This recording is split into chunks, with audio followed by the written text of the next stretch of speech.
Hey everybody, my name is Sarah Suter. Um, I live in Connecticut.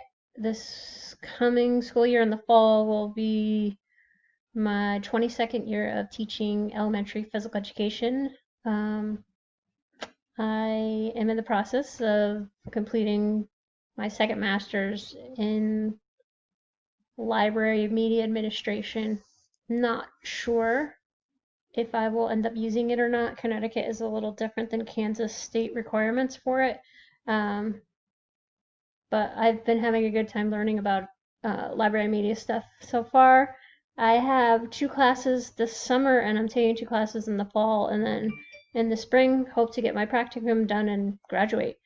Um, Online classes for me so far have been pretty great. I love the freedom of doing work when I can. Um, Completing work ahead of time if I have the time. Um, I don't like that I don't get to really see my classmates in person, and I really don't like that I don't get to sort of have a personal connection with the instructor.